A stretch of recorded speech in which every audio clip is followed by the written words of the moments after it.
Olá, boa noite a todos, sejamos bem-vindos a mais esse encontro, novamente, nesta noite benfazeja, aonde já está deliberado pelo plano espiritual que nos encontremos e façamos as nossas reflexões. Eu sou Sandra Garcês, trabalhadora do Movimento Espírita, da Casa União Faz a Força, do município de Barra do Ribeiro, aqui pertinho de Porto Alegre.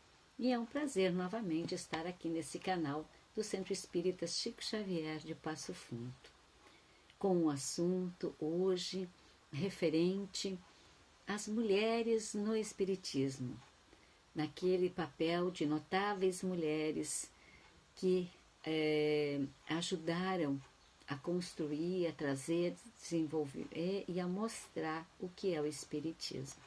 E permitam-me que hoje possa fazer um copia e cola, pois são informações de cada uma das personagens que conosco antecederam, não é? Eu peço então que possamos, para a harmonização desta noite, elevarmos o nosso pensamento ao Pai Maior, pedindo: dai-nos, Senhor, condições do entendimento, da luz, do discernimento, para que possamos sempre trabalhar na Tua seara. Orienta-nos e conceda-nos a paz que necessitamos, envolvendo ao nosso lar a todos os nossos irmãos. Que a Tua luz chegue a todos nós. Vamos iniciar com a questão 822 de O Livro dos Espíritos, aonde diz: os espíritos, quando Kardec está a estudar, a trazer, a querer saber sobre o papel da mulher. E os espíritos nos dizem: a lei humana, para ser justa, deve-se consagrar à igualdade de direitos entre o homem e a mulher. Todo privilégio concedido a um ou a outro é contrário à justiça. A emancipação da mulher segue o progresso da civilização.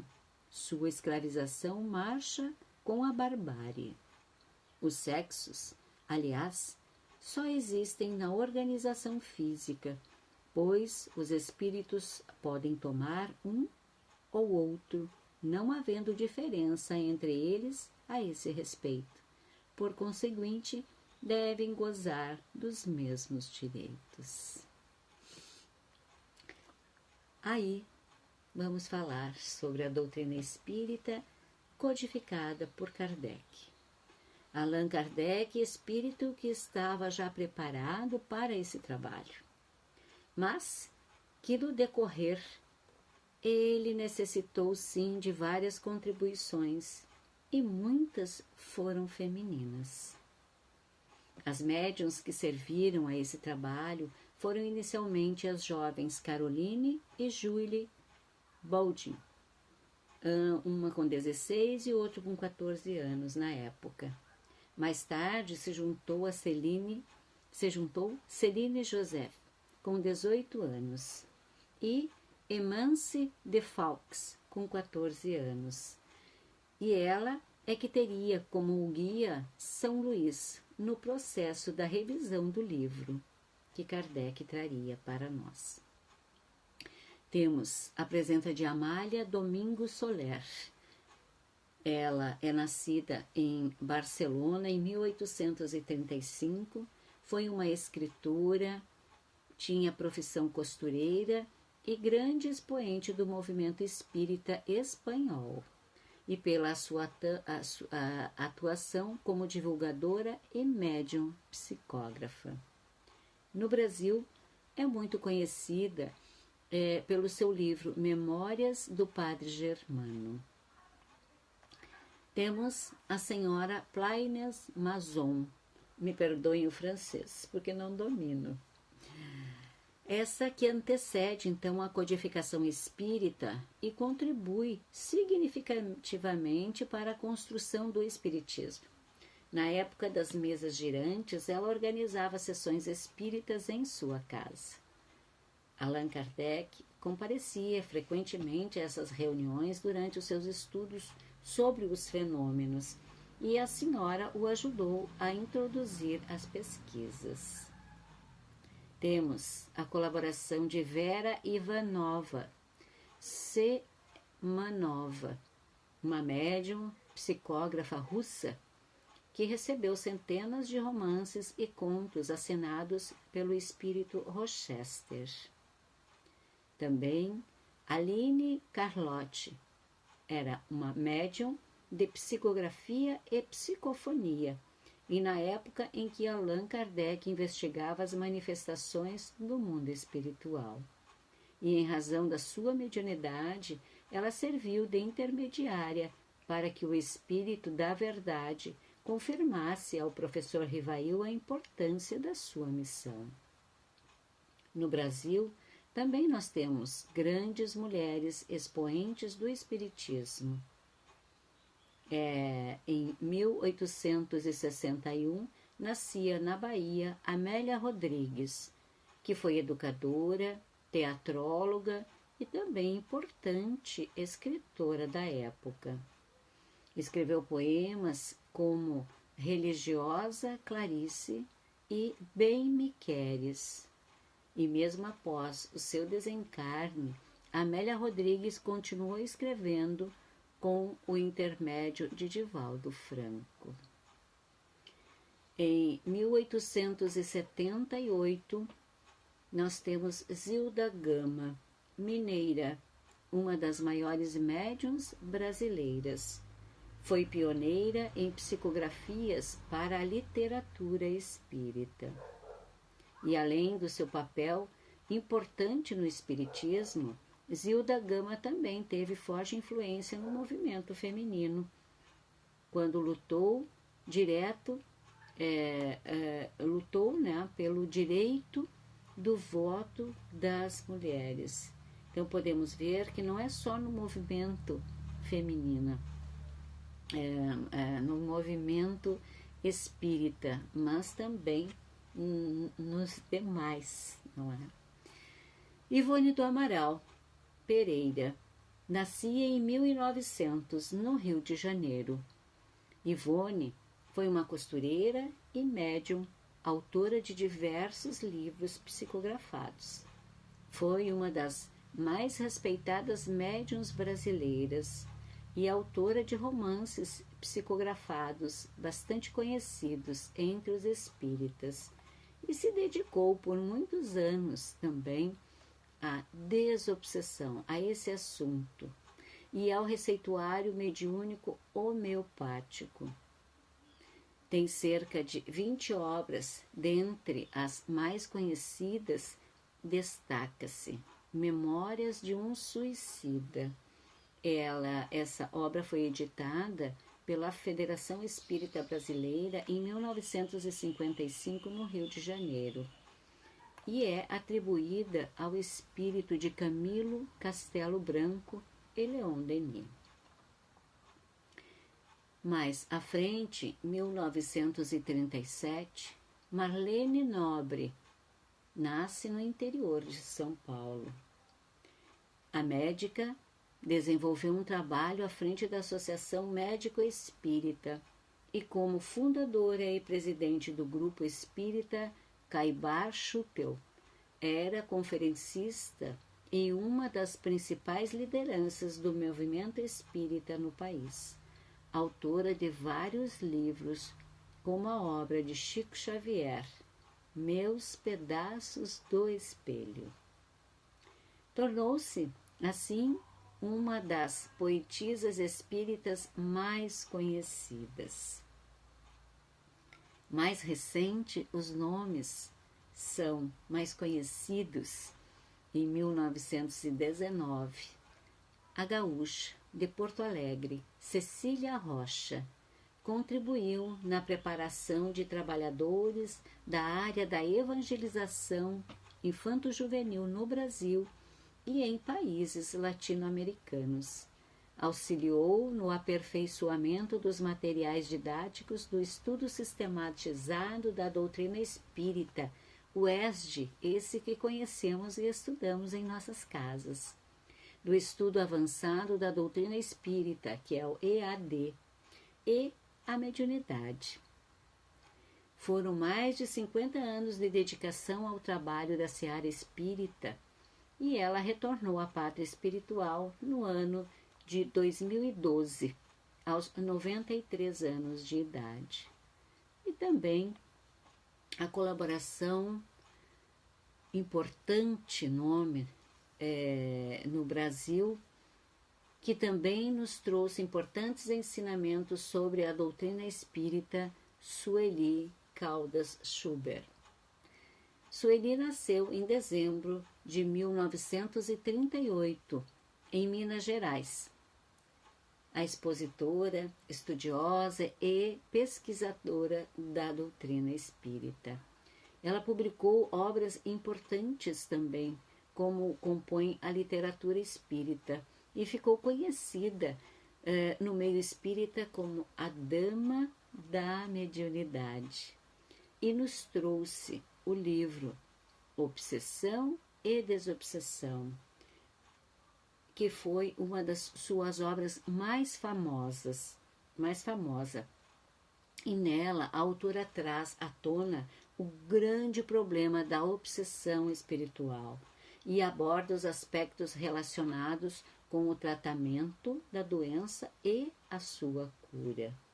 Sueli desencarnou em maio de 2021, agora recentemente, aos 82 anos do Covid.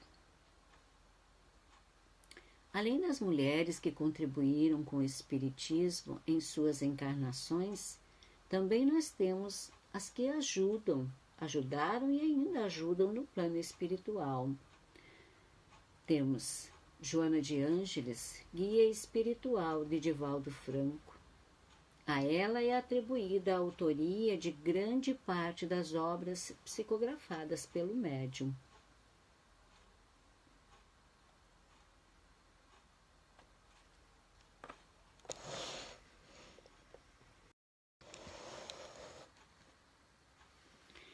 Lembrar que Amélia Rodrigues, trabalhadora, outrora, que participa ainda da falange de Joana de Ângeles. Vamos lembrar do nome da irmã Sheila, que é um dos espíritos benfeitores conhecido pelo seu trabalho de cura espiritual realizado nos 2 planos. A enfermeira do alto, como é chamada, tem 2 encarnações reveladas. A mais antiga, como a baronesa Joana Francisca Fremiot, que foi canonizada pela Igreja Católica como Santa Joana de Chantal. E a mais recente, como Sheila, uma enfermeira que viveu durante a Segunda Guerra Mundial. Sheila também é o espírito por trás, é um espírito, então, que nos traz por livros publicados como Novas Mensagens, de Sheila para você e A Mensagem do Dia, ambos psicografados por Clayton Levy. Vamos falar em Alta de Souza. Ela é do Rio Grande do Norte, lá de Natal. O ano era 1876.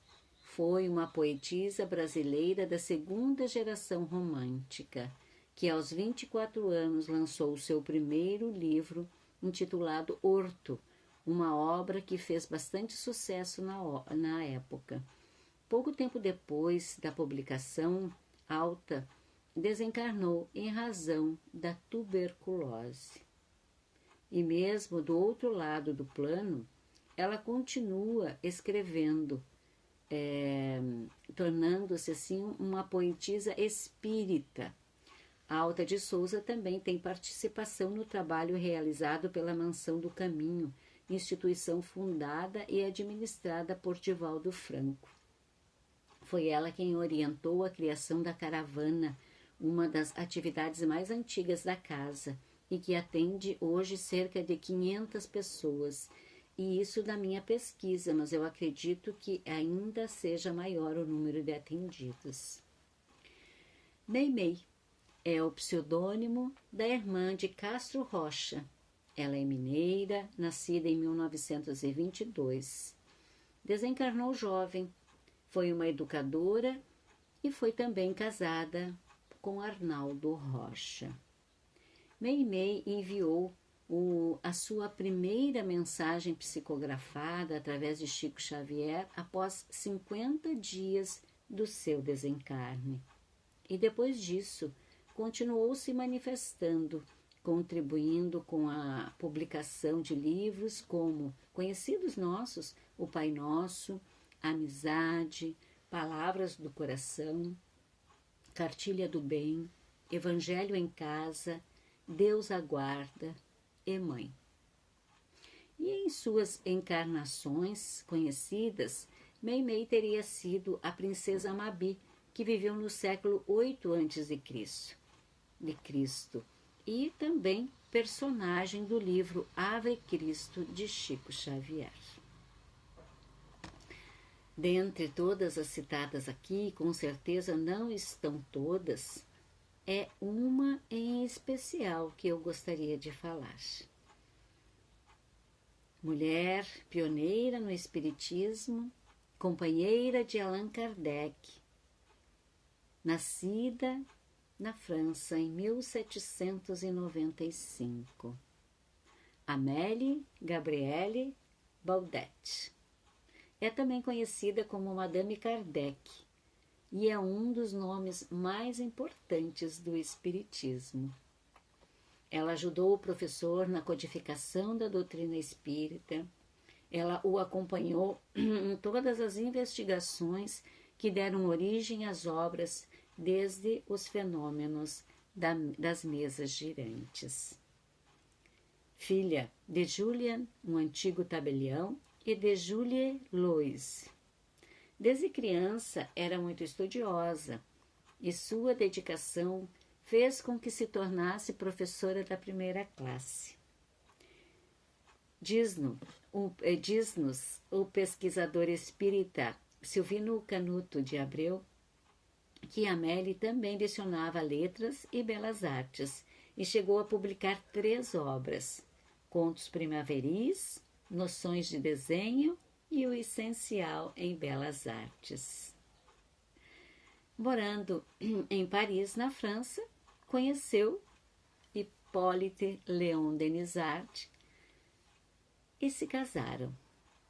E ao lado dele, desenvolveu um importante trabalho na área da educação e, sobretudo, na codificação e disseminação do Espiritismo. Amélie e Kardec se casaram em fevereiro de 1832. Ela, 9 anos mais velha que Kardec. E nessa trajetória educacional do casal, destaca-se a fundação do Instituto Técnico em Paris, que foi baseado nos métodos do educador suíço Pestalozzi, que incorporou o afeto à sala de aula. Mas, em 1835, o Instituto precisou fechar as portas. Amélie e Kardec, então, passaram a preparar cursos e ministrá-los em sua própria residência. Anos mais tarde, já era 1853, quando Kardec decidiu investigar os fenômenos das mesas girantes, que deu origem, então, à codificação espírita. Amélie esteve ao seu lado o tempo todo, e nessa árdua tarefa de propagar os ensinamentos espíritas. O casal viveu junto por 37 anos, até o desencarne de Kardec, no ano de 1869.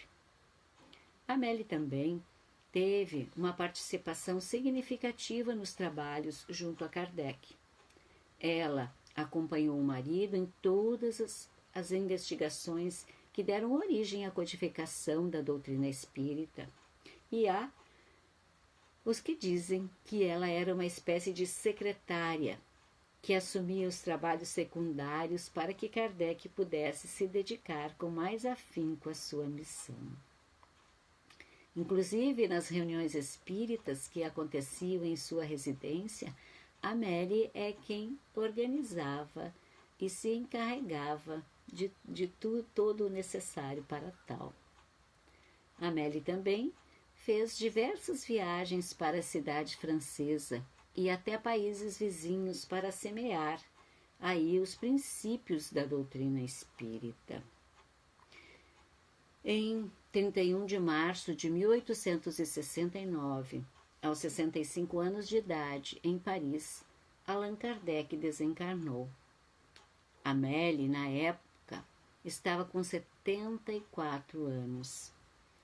E diante da passagem do marido, ela fez reverberar todo o conhecimento adquirido no Espiritismo.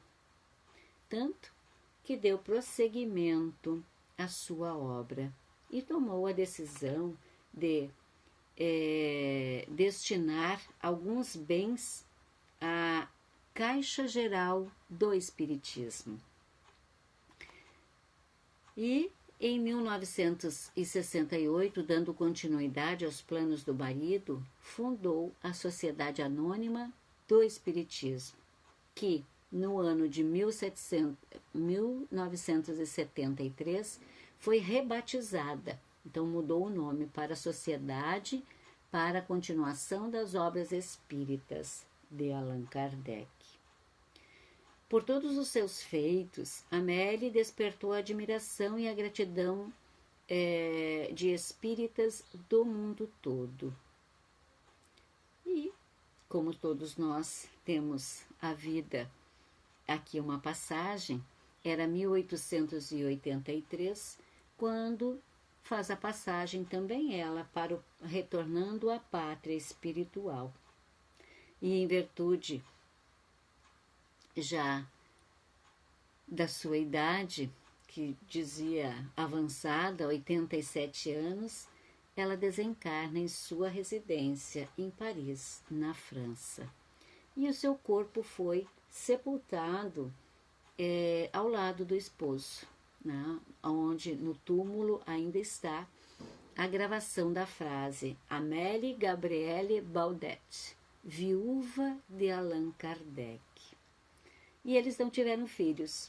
Logo, sem herdeiros, e após o desencarne, toda a herança do casal foi destinada à sociedade para a continuação das obras espíritas de Allan Kardec. Esta foi uma das mulheres que teve um papel fundamental na educação e no espiritismo.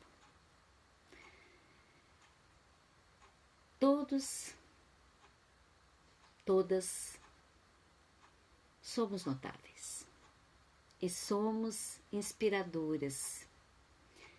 E aí nós temos mulheres notáveis, inspiradoras, à frente da construção e na disseminação da doutrina espírita. E todas elas foram essenciais para que o espiritismo alcançasse a forma e a importância de que é hoje.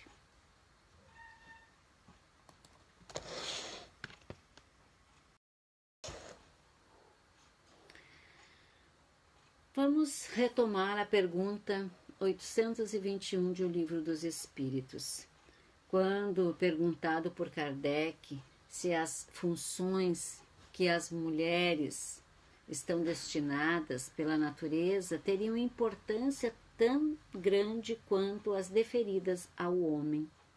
E os espíritos disseram, sim, maior até. É ela quem lhe dá as primeiras noções de vida.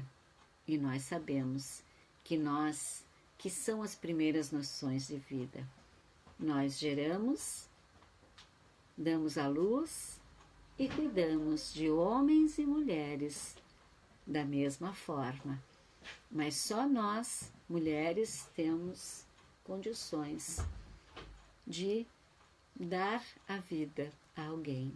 Então, somos com certeza muito mais cooperadoras nisso. Enfim, todas elas, em suas participações no cenário espírita, mostraram muita coragem e o espírito inovador, atraindo, contrariando preconceitos e estereotipos existentes. E ainda, lá no livro No Invisível, de Leon Denis, de 1973, ele diz: o corpo não é mais que uma forma tomada por empréstimo. A essência da vida é o espírito. E nesse ponto de vista, o homem e a mulher são favorecidos por igual. Pelo espiritismo, se subtrai a mulher do vértice dos sentidos e ascende à vida superior. Cessa, desde então, a luta entre os dois sexos.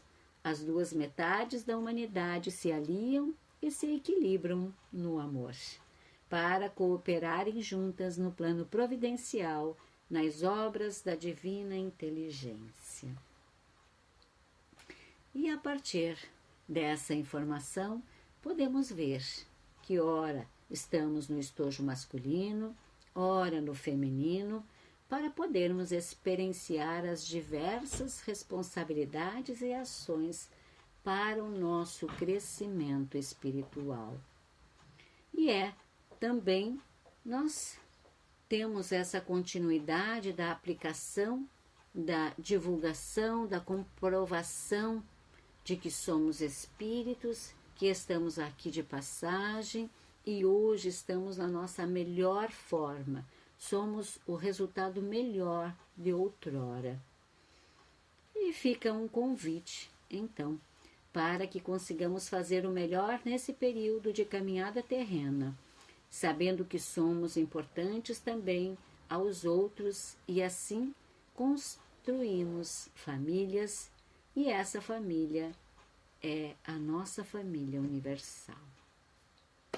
Agradeço a oportunidade de estar aqui trazendo essas informações, um pouquinho das mulheres no Espiritismo. Me perdoem, pouco, mas o muito, que também aprendi fazendo isso. Dizer que a fonte retirada, essas informações, foi do Livro dos Espíritos, de Mulheres segundo o Espiritismo, de César Saide, e também daquele que nos assessora sempre, o Google, aonde tem o conteúdo espírita.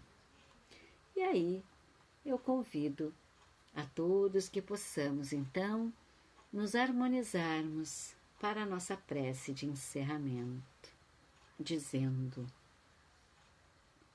Jesus amado, permita-nos agradecer a oportunidade de estarmos mais próximos de Ti e de amigos benfazejos do plano de luz. Que possamos seguir na busca da melhora íntima e individual, semeando sempre na luz do esclarecimento. Sejamos nós, ora a alma feminina, a desenvolver o direcionamento de companheiros que necessitam encontrar a Ti.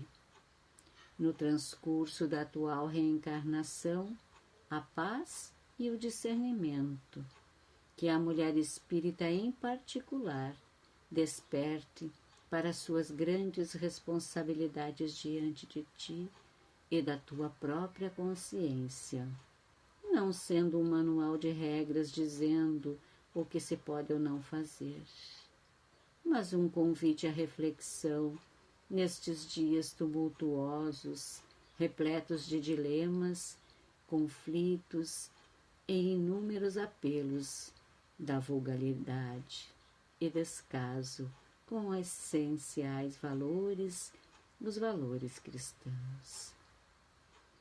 Abençoa o nosso lar, bem como os nossos irmãos que também estão na jornada terrena junto de nós. Muita paz e muita luz a todos nós.